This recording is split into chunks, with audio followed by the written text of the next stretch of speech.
Hi hello friends, welcome to my channel. Annayya ಮುಂದಿನ ಸಂಚಿಕೆಯಲ್ಲಿ ಏನಾಗ್ತಿಂತ ನೋಡೋಣ ಬನ್ನಿ.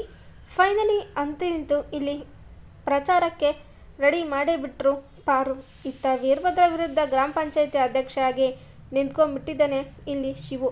ಇತ್ತ ಕಡೆ ಅಡ್ಡ ಬಂದಿರುವಂಥ ದಾರಿಗೆ ಚಟ್ಟ ಕಟ್ತಾ ಇದ್ದಾರೆ ಪಿಂಕಿ ಮತ್ತು ಸೀನಾಗೆ ಮಾದಪ್ಪಣ್ಣ ರಶ್ಮಿ. ಹಾಗಾದರೆ ಪಿಂಕಿಗೆ ಸರಿಯಾಗಿ ಪಾಠ ಕಲಿಸಿಲ್ಲ ರಶ್ಮಿ.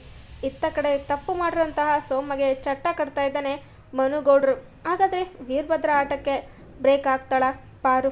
ಇತ್ತ ಕಡೆ ಪಿಂಕಿ ಆಟಕ್ಕೂ ಕೂಡ ಬ್ರೇಕ್ ಹಾಕ್ತಾರ ಮಾವ ಮತ್ತು ಸೊಸೆ ಅಂತ ನೋಡ್ಕೊಂಬರೋಣ ಬನ್ನಿ. ಇಲ್ಲಿ ಪಾರು ಭರ್ಜರಿಯಾಗಿ ಪ್ರಚಾರ ನಡೆಸ್ತಾ ಇದ್ದಾಳೆ ಶಿವು ಇಲ್ಲಿ ಫುಲ್ ವೈಟ್ ಆ್ಯಂಡ್ ವೈಟು ಹಾಕ್ಕೊಂಡು ಸ್ಟೇಜ್ ಏರಿ ಎಲ್ಲರೂ ಕೂಡ ಇಲ್ಲಿ ನಮಸ್ಕಾರ ಮಾಡ್ತಾ ಇದ್ದಾನೆ. ಮಾವ ಇನ್ನೇನು ಶುರು ಮಾಡಿಬಿಡು ಜಬಾಯಿಸು ಅಂದ್ಬಿಟ್ಟು ಅಂತ ಇದ್ರೆ, ಅಯ್ಯೋ ಪಾರು ಏನಂತ ಮಾತಾಡೋದು ಅಲ್ಲ, ನನಗೆ ಅಂಗಡೀಲಿ ಮಾತ್ರ ಎಷ್ಟು ಕೆ ಜಿ ಎಷ್ಟು ರೇಟು ಅಂತ ಹೇಳಿದ್ರೆ ಮಾತ್ರ ಚೆನ್ನಾಗಿ ಗೊತ್ತು, ಪಟ್ಟ ಅಂತ ಹೇಳ್ಬಿಡ್ತೀನಿ. ಆದರೆ ಇಲ್ಲಿ ಜನಗಳ ಹತ್ರ ಏನಂತ ಮಾತಾಡಲಿ ಪಾರು ಅಂತಾರೆ. ಅಣ್ಣ ಸಾಕು, ನೀನು ಡವ್ ಮಾಡಬೇಡ, ಅಲ್ಲಿಗೋಗಿ ಮಾತಾಡು, ಎಲ್ಲ ತಾನಾಗೆ ಬರುತ್ತೆ ಅಂತಂದ್ಬಿಟ್ಟು ಇಲ್ಲಿ ಹೇಳ್ಕೊಡ್ತಾ ಇರ್ತಾಳೆ ರಶ್ಮಿ. ಅಯ್ಯೋ ನನಗೆ ಯಾಕೋ ತುಂಬಾ ಭಯ ಆಗ್ತಿದೆಯೇ ಅಂತ ಹೇಳ್ಬಿಟ್ಟು ಅಂತ ಇದ್ದರೆ, ಅಣ್ಣ ನನಗೆ ಚೆನ್ನಾಗೇ ಗೊತ್ತು ನೀನು ಇಲ್ಲಿ ಡವ್ ಮಾಡ್ತಾಯಿದ್ದೀಯ ಅಂತ, ನೀನು ಯಾರಿಗೂ ಭಯ ಬೀಳೋಣ ಅಲ್ಲ ಸರಿನಾ, ಮೊದಲು ಹೋಗು ನೀನು ಅಂದ್ಬಿಟ್ಟು ಅಂತ ಇರ್ತಾರೆ. ಸರಿ ಆಯಿತು, ನೀವೇನೋ ಹೇಳ್ತಾ ಇದ್ರಂತ ನಾನು ಧೈರ್ಯ ಮಾಡಿ ಹೋಗ್ತಾಯಿದ್ದೀನಿ, ದೇವರೇ ನೀನೇ ಕಾಪಾಡಪ್ಪ ದೇವರೇ ಅಂತಂದ್ಬಿಟ್ಟು ಶಿವು ಇಲ್ಲಿ ಬರ್ತಾ ಇರ್ತಾನೆ. ಇಲ್ಲಿ ಜನಗಳ ಹತ್ರ ನಾನು ಏನು ಹೇಳ್ಬೇಕಂತ ಹೊರಟಿದ್ದೀನಿ ನಿಮಗೆ ಗೊತ್ತಾ ಅಂದ್ಬಿಟ್ಟು ಅಂತಾನೆ. ಗೊತ್ತಿಲ್ಲ ಅಂತಿದ್ರೆ, ಗೊತ್ತಿಲ್ವಾ ಹೋಗಲಿ ಬಿಡು ಹಾಗಾದರೆ ಅಂತ ಶಿವು ಅಂತಿದ್ರೆ, ಮಾವ ಏನು ಮಾಡ್ತಿದ್ದೀರಾ ನೀವು ಸುಮ್ಮನೆ ಪ್ರಚಾರ ಮಾಡಿ ಅಂದ್ಬಿಟ್ಟು ಇಲ್ಲಿ ಅಂತ ಇರ್ತಾಳೆ ಪಾರು. ಇನ್ನು ಇಲ್ಲಿ ವೀರಭದ್ರ ಹತ್ರ ಈ ಒಂದು ಛತ್ರಿ ಮತ್ತು ಪರ್ಸು ಬಂದ್ಬಿಟ್ಟು ಯಜಮಾನ್ರೆ ನನ್ನ ಕೈಲಿ ಇದೆಲ್ಲ ನೋಡೋಕ್ಕಾಗ್ತಾಯಿಲ್ಲ, ಅಯ್ಯೋ ದೇವ್ರೆ ಅಂತಂದ್ಬಿಟ್ಟು ಅಂತ ಇದ್ದರೆ, ಯಾಕೋ ಛತ್ರಿ ಏನಾಯಿತು ಅಂತೀರೆ. ಅಯ್ಯೋ ಅಪ್ಪಯ್ಯ ಹೇಗಂತ ಹೇಳೋದು, ಛತ್ರಿ ನಿಂತಾದರೂ ಹೋಗೋ ಜೀವ, ನನಗೆ ಇನ್ನೂ ಎಳೆ ಜೀವ, ಬಿಸಿ ರಕ್ತ ಕುದಿತಾ ಇದೆ ಅಂತಂದ್ಬಿಟ್ಟು ಪರ್ಶು ಅಂತಿದ್ರೆ, ಸಾಕು ಸುಮ್ಮನೆ ಇರ್ತೀರಾ, ಮೊದಲು ಏನಾಯ್ತಂತ ಬಗಲ್ ಸಾಯಿರಿ ಅಂದ್ಬಿಟ್ಟು ಅಂತಾರೆ. ನೀವು ನೋಡಿದೆ ಪ್ರಚಾರ ಮಾಡದೆ ಇಲ್ಲಿದ್ದೀರಾ, ಆದರೆ ಅಲ್ಲಿ ನೋಡಿದ್ರೆ ದೊಡ್ಡದಾಗಿ ಪ್ರಚಾರ ಗಟ್ಟಿಯಾಗಿ ನಡೀತಾ ಇದೆ ಯಜಮಾನ್ರೆ, ಅದು ಈ ಶಿವುದು ಅಂತಂದ್ಬಿಟ್ಟು ಅಂತಾರೆ. ಏನು ಹೌದಾ ಅಂತಿದ್ರೆ, ಹೌದು ಪ್ರಚಾರನ ಜೋರಾಗಿ ಊರು ಬೀದಿ ಎಲ್ಲ ಮಾಡ್ತಾ ಇದ್ದಾರೆ, ನನಗೆ ಯಾಕೋ ಭಯ ಆಗ್ತಾಯಿದೆ ಅಂತಿದ್ರೆ. ಅಯ್ಯೋ ಇಷ್ಟೆಲ್ಲ ಭಯ ಬೀಳ್ತಾರೇನೋ, ಇಷ್ಟೆಲ್ಲ ತಲೆ ಕೆಡಿಸ್ಕೊಳ್ಬೇಕಾಗಿಲ್ಲ ನೋಡು, ಶಿವ ಏನು ಅಂತ ನಂಗೆ ಚೆನ್ನಾಗಿ ಗೊತ್ತು, ಊರೆಲ್ಲ ಶಿವನ ಕಾಲಿಗೆ ಬಿದ್ದರೆ ಶಿವ ಬಂದು ನನ್ನ ಕಾಲಿಗೆ ಬೀಳ್ತಾನೆ, ಮತ್ತು ಇನ್ನೇನು ಅಧಿಕಾರ ಎಲ್ಲ ನನ್ನ ಕೈಲೇ ಅಂದ್ಕೊಂಡು ಜನ ನನ್ನ ಹತ್ರ ತಾನೇ ಬರೋದು ಅಂತಂದ್ಬಿಟ್ಟು ಅಂತಾರೆ. ಅಯ್ಯೋ ಹೌದಲ್ವ ಯಜಮಾನ್ರೆ, ನಾನು ಇಷ್ಟು ಯೋಚನೆ ಮಾಡಿಲ್ಲ ಅಂತೇಳ್ಬಿಡಿ ಅಂತಾರೆ. ಅಯ್ಯೋ ಛತ್ರಿ ನೀನು ಎಷ್ಟೋ ವರ್ಷದಿಂದ ನನ್ನ ಕೈ ಕೆಳಗೆ ಕೆಲಸ ಮಾಡ್ತಿದ್ಯಾ, ನನ್ನ ಬುದ್ಧಿ ನಿನಗೆ ಬಂದಿದ್ರೆ ಹಿಂಗೆ ಯಾಕೋ ಇರ್ತಿದ್ದೆ ಅಂತಂದ್ಬಿಟ್ಟು ಅಂತಾರೆ. ಅದು ಸರಿನೇ ಬಿಡಿ ಯಜಮಾನ್ರೆ ಅಂತಾರೆ. ಅಪ್ಪಯ್ಯ ಏನು ಹೇಳ್ತೀಯ ನೀನು ಅಂತಾರೆ.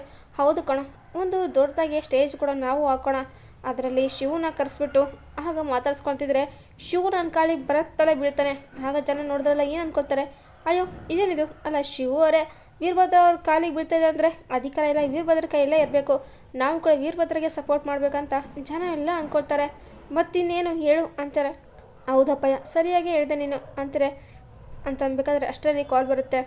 ಆಗ ಒಬ್ಬ ವ್ಯಕ್ತಿ ಕಾಲ್ ಮಾಡ್ತಾನೆ. ಏನೋ ನನ್ನ ಅಂತ ಇಂತು ನಾನು ಉಪ್ಪು ಋಣ ತಿಂದವರು ಈಗಲೂ ಕಾಲ್ ಮಾಡ್ತಾರೆ ಅಂದರೆ ಏನೋ ಬಿಸಿ ವಿಚಾರನೇ ಇರಬೇಕು, ಏನದು ಅಂತಾರೆ. ಅದು ಕಲೆಕ್ಟರ್ ಬರ್ತಾ ಇದ್ದಾರೆ ನಿಮ್ಮ ಊರಿಗೆ ಅಂದ್ಬಿಟ್ಟು ಅಂತಾರೆ. ಏನು ಹೌದಾ ಬರಲಿ ಬಿಡು ಅಂತಾರೆ. ಅಯ್ಯೋ ಬರ್ತಿರೋದು ಸುಮ್ಮನೆ ಅಲ್ಲ, ನೀವು ಇಷ್ಟು ವರ್ಷ ಅಧಿಕಾರದಲ್ಲಿರಬೇಕಾದ್ರೆ ಏನೋ ಕೆಲಸ ಮಾಡಿಲ್ಲ ಅಂತ ಯಾರು ಕಂಪ್ಲೇಂಟ್ ಮಾಡಿದ್ದಾರೆ, ಅದಕ್ಕೋಸ್ಕರ ನಾಳೆ ಚೆಕ್ಕಿಂಗ್ ಅಂತ ಬರ್ತಾ ಇದೆ ಅಂದ್ಬಿಟ್ಟು ಅಂತಾರೆ. ಏನೋ ಏನಿಲ್ಲ ಹೇಳ್ತಿದ್ದೀನಿ ನೀನು ಅಂತಿದ್ರೆ, ಹೌದು ಹೇಗಾದರೂ ಮಾಡಿ ನೀವು ನಿಮ್ಮನ್ನು ಕಾಪಾಡ್ಕೊಳ್ಳೇಬೇಕು ಅಂತಂದ್ಬಿಟ್ಟು ಕಾಲ್ ಕಟ್ ಮಾಡ್ತಾರೆ. ಏನಾಯಿತು ಯಜಮಾನ್ರೆ ಅಂತ ಛತ್ರಿ ಕೇಳ್ತಿದ್ರೆ, ಇನ್ಯಾರು ನಾಳೆ ಕಲೆಕ್ಟರ್ ಬರ್ತಾ ಇದ್ದಾರಂತೆ, ನಮ್ಮ ಬಗ್ಗೆ ವಿಚಾರಿಸ್ತಾ ಇದ್ದಾರೆ ಅಂತಂದ್ಬಿಟ್ಟು ಅಂತಾರೆ. ಏನು ಹೌದಾ ಇದೆಲ್ಲ ಯಾರಪ್ಪ ಮಾಡಿಸಿರ್ಬೋದು ಅಂತಾರೆ. ಇನ್ಯಾರು ಆ ಪಾರುನೇ ಮಾಡಿಸಿರ್ತಾಳೆ, ಅಲ್ಲ ಕಣೋ ಅವಳಿಗೆ ನಾನು ತಂದೆ ಅನ್ನೋ ವಿಚಾರ ಕೂಡ ಮರೆತುಬಿಟ್ಟು ಈ ರೀತಿ ನನ್ನ ವಿರುದ್ಧನೇ ಎತ್ಕಡ್ತಾ ಇದ್ದಾಳೆ, ಏನು ಹೇಳಬೇಕು ನಾನು ಅಂದ್ಬಿಟ್ಟು ಇಲ್ಲಿ ಅಂತ ಇರ್ತಾರೆ ಈ ಒಂದು ವೀರಭದ್ರ. ಇತ್ತ ಕಡೆ ಪಾರು ಮತ್ತು ಶಿವು ಇಬ್ಬರು ಕೂಡ ಲವ್ವಿ ಡವ್ವಿ ಈ ಏರಿಯಾದಲ್ಲಿ ನಡೀತಾ ಇದ್ದರೆ ಅಜ್ಜಿ ಇಲ್ಲಿ ತುಂಟಾಟ ತಮಾಷೆ ಮಾಡ್ತಾ ಇರ್ತಾಳೆ ಶಿವು ಪಾರಿಗೆ. ಇನ್ನು ಇತ್ತ ಕಡೆ ಪಿಂಕಿ ತುಂಬಾ ಖುಷಿಯಾಗಿ ಸೀನಾ ಬರ್ತಾನೆ. ಏನೇ ಸೀನಾ ಎಲ್ಲಿಗೋ ಹೊರಟಿದ್ಯಾ ಅಂತಾರೆ. ಅಯ್ಯೋ ಬೇಬಿ ಅರ್ಜೆಂಟ್ ಕೆಲಸ ಇದೆ, ತುಂಬ ಬ್ಯುಸಿ ನಾನು ಅಂತಾರೆ. ಓಹೋ ಅಷ್ಟು ಬ್ಯುಸಿ ಏನಪ್ಪ, ಏನಂತ ಕೆಲಸ ಅಂತಾರೆ. ಯಜಮಾನ್ರು ನನ್ನ ಸ್ವಂತ ಮಗನ ಥರ ನೋಡ್ತಾ ಇದ್ದೀರಾ ನೋಡಿ, ಕೈ ತುಂಬ ಕಾಸು ಕೊಡ್ತಾ ಇದ್ದಾರೆ. ಈಗ ಎಲೆಕ್ಷನ್ಗೆ ಯಜಮಾನ್ರ ವಿರುದ್ಧನೇ ಶಿವು ನಿಂತ್ಕೊಂಡಿದ್ದಾನೆ. ಇನ್ನು ರಶ್ಮಿ ಇಬ್ಬರು ಕೂಡ ಸೋಲು, ನಮ್ಮಿಬ್ಬರಿಗೆ ಗೆಲುವು, ನಾನು ನಿನ್ನ ಮದುವೆಯಾಗಿ ಆರಾಮಾಗಿ ಜಾಮ್ ಜುಮ್ ಥರ ಇರ್ಬೋದು ಅಂತಂದ್ಬಿಟ್ಟು ಸೀನಾ ಅಂತಿದ್ರೆ, ಹೌದಾ ನನಗಂತೂ ತುಂಬಾ ಖುಷಿ ಆಗ್ತಿದೆ, ಈಗಲೇ ಮದುವೆ ಆಗಬೇಕು ಅನಿಸ್ತಾ ಇದೆ ಕಣೋ ಅಂತಾರೆ. ಅಯ್ಯೋ ಮುಹೂರ್ತ ಇಲ್ಲದೆ ಮದುವೆ ಆಗಬಾರ್ದು, ಮುಹೂರ್ತ ಇದ್ರೇ ಚೆನ್ನಾಗಿರುತ್ತೆ, ಇಲ್ಲಾಂದರೆ ಎಲ್ಲ ಬಟ ಬಳ ಆಗಿಬಿಡುತ್ತೆ, ಇದರಿಂದಾಗೆ ಮುಹೂರ್ತ ಚೆನ್ನಾಗಿರಬೇಕು. ನೋಡು ಯಾವ ರೀತಿ ಆ ರತ್ನ ಮತ್ತು ಶಿವ ಮದುವೆ ಆಗಿ ಮೆರವಣಿಗೆಲ್ಲ ಜಾಮ್ ಜೂಮ್ ಆಯಿತು, ಅದೇ ರೀತಿ ನಮ್ಮದು ಕೂಡ ಆಗುತ್ತೆ ಅಂದ್ಬಿಟ್ಟು ಸೀನಾ ಅಂತಿದ್ರೆ, ಹೌದಾ ನನಗಂತೂ ತುಂಬಾ ಖುಷಿ ಆಗ್ತಿದೆ, ಇದೆಲ್ಲ ನಿಜ ಕಣೋ ಅಂತಿದ್ರೆ, ಅಯ್ಯೋ ನಮ್ಗೆ ನಾಳೆ ಹುಡ್ತಾವಲ್ಲ ಆ 2 ಮಕ್ಕಳ ಮೇಲೆ ಆಣೆ ಇದೆಲ್ಲ ನಿಜನೇ ಅಂತಂದ್ಬಿಟ್ಟು ಸೀನಾ ಅಂತಿದ್ರೆ, ಅದಕ್ಕೆ ನೋಡು ನನಗೆ ನೀನಂದ್ರೆ ತುಂಬಾ ಇಷ್ಟ ಅಂದ್ಬಿಟ್ಟು ಪಿಂಕಿ ಇಲ್ಲಿ ಅಂತ ಇರ್ತಾರೆ. ಈತ ಕಡೆ ಪಾರು ಕಲೆಕ್ಟ್ರ್ ಕಾಲ್ ಮಾಡಿಬಿಟ್ಟು, ಅಲೋ ಮೇಡಮ್, ಇವತ್ತು ನಾನು ಇವ್ರನ್ನ ಚೆಕ್ ಮಾಡೋಕ್ಕೆ ಬರ್ತಾಯಿದ್ವಿ, ನೀವು ನಿಮ್ಮ ಅಪ್ಪನ ಮೇಲೆ ಕಂಪ್ಲೇಂಟ್ ಕೊಟ್ಟಿದ್ದೀರಾ, ಯಾವ್ಯಾವ ಕೆಲಸ ಹೆಂಗಿದೆ ಅಂತ ನೋಡ್ಕೊಳ್ತೀನಿ ಅಂದ್ಬಿಟ್ಟು ಅಂತಾರೆ.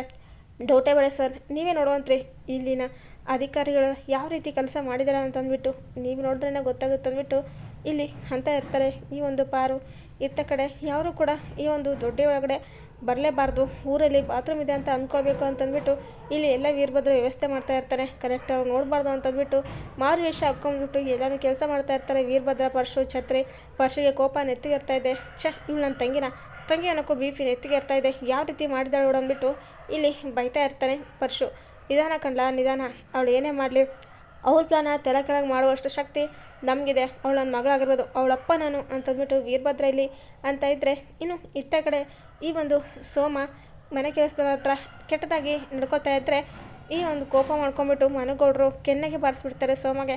ಏನು ಮಾಡ್ತಿದ್ದೆ, ಸ್ವಲ್ಪ ಅವ್ರಿಗೆ ಬುದ್ಧಿದೆಯೇ ನಿಂತಿದ್ರೆ, ಅಯ್ಯೋ ದೊರೆ ಬಿಟ್ಬಿಡಿದವ್ರೆ, ಅದೇನೋ ತಪ್ಪಾಯಿತು ಅಂತೀರೆ. ಇತ್ತ ಕಡೆ ಸೋಮ ನೀನು ತಪ್ಪು ಮಾಡಿದ್ಯಾ, ನಿನಗೆ ಶಿಕ್ಷೆ ಆಗಲೇಬೇಕು ಅಂದ್ಬಿಟ್ಟು ರಾಣಿ ಅಂತ ಇರ್ತಾರೆ. ಇದಕ್ಕೆ ಶಿಕ್ಷೆ ಕೊಡಬೇಕು ರಾಣಿ ಅಂತಂದ್ಬಿಟ್ಟು ಇಲ್ಲಿ ಕೇಳ್ತಾ ಇರ್ತಾರೆ ಮನು.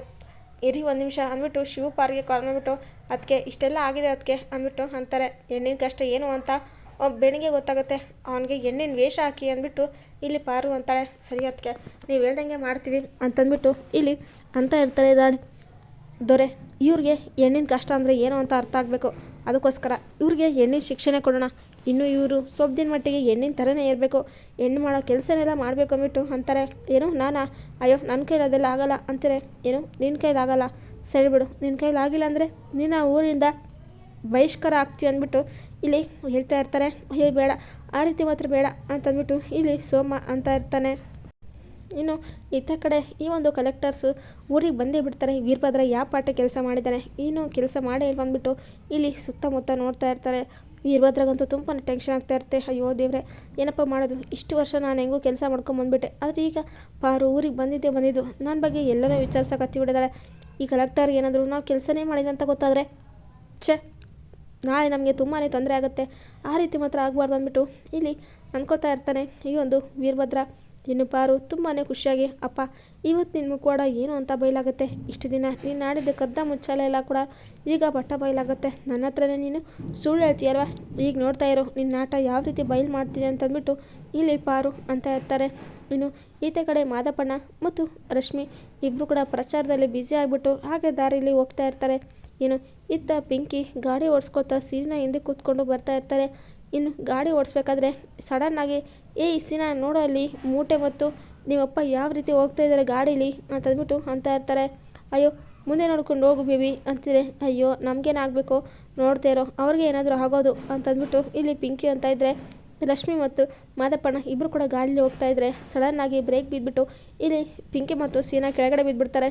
ಅಯ್ಯೋ ಮಾವ ಅಂತೀರೆ, ಅಯ್ಯೋ ಅವ್ರಿಗೆ ಸರಿಯಾಗಿ ಆಗಿದೆ ಬಿಡಮ್ಮ, ದುಷ್ಟರಿಗೆ ದುಷ್ಟತನಕ್ಕೆ ಅವರಿಗೆ ತಕ್ಕ ಪಾಠ ಆಗ್ತಿದೆ ಅಂತಂದ್ಬಿಟ್ಟು ಇಲ್ಲಿ ಪಿಂಕಿ ಹತ್ರ ಬಂದುಬಿಟ್ಟು, ಕಣ್ಣು ಕೆಳಗೆ ಇಟ್ಕೊಂಡು ಓಡಿಸ್ಬೇಕು ಗಾಡಿನ, ಮೇಲೆ ಇಟ್ಕೊಂಡು ಅಲ್ಲ, ನೋಡಿದ್ಯಾ ಬುದ್ಧಿ ಇಲ್ಲ ನಿನಗೆ, ಈ ರೀತಿ ಪೆಟ್ಟು ಮಾಡ್ಕೊಡಿದ್ಯಾ, ನಿನಗೆ ಸರಿಯಾಗಿ ಆಗಿದೆ ಅಂತಂದ್ಬಿಟ್ಟು ಇಲ್ಲಿ ಪಿಂಕಿಗೆ ಚಟ್ಟ ಕಟ್ತಾಳೆ ರಶ್ಮಿ ಆಡ್ರ ಮಾತಿಂದಾಗಿ ಪಿಂಕಿಗೆ ತುಂಬಾ ಬೇಜಾರಾಗುತ್ತೆ. ಅಯ್ಯೋ ಇವ್ರ ಹತ್ರ ಏನಮ್ಮ ಮಾತಾಡೋದು, ನಮಗೆ ಇವ್ರ ಸಂಬಂಧನೇ ಇಲ್ಲ ಅಲ್ವಾ, ಅವರೇ ತಾನೇ ಹೇಳಿರೋದು, ನಾವು ಯಾಕೆ ಇಲ್ಲಿ ಇರೋಣ, ಅವ್ರಿಗೆ ಏನಾದರೂ ಆಗಲಿ ಅಂತಂದ್ಬಿಟ್ಟು ಇಲ್ಲಿ ಮಾದಪ್ಪಣ್ಣ ಸೀನೆಗೆ ಸರಿಯಾಗಿ ಅವಮಾನ ಮಾಡೋ ಥರ ಮಾಡಿಬಿಟ್ಟು ಅಲ್ಲಿಂದ ರಶ್ಮಿನ ಕರ್ಕೊಂಡು ಹೋಗ್ತಾ ಇದ್ದಾರೆ. ರಶ್ಮಿ ಇಲ್ಲಿ ರೌತ್ರ ತಾಳ್ಬಿಟ್ಟು ಪಿಂಕಿ ಮತ್ತು ಸೀನೆಗೆ ಸರಿಯಾಗಿ ವಾರ್ನ್ ಕೊಡ್ತಾಳೆ.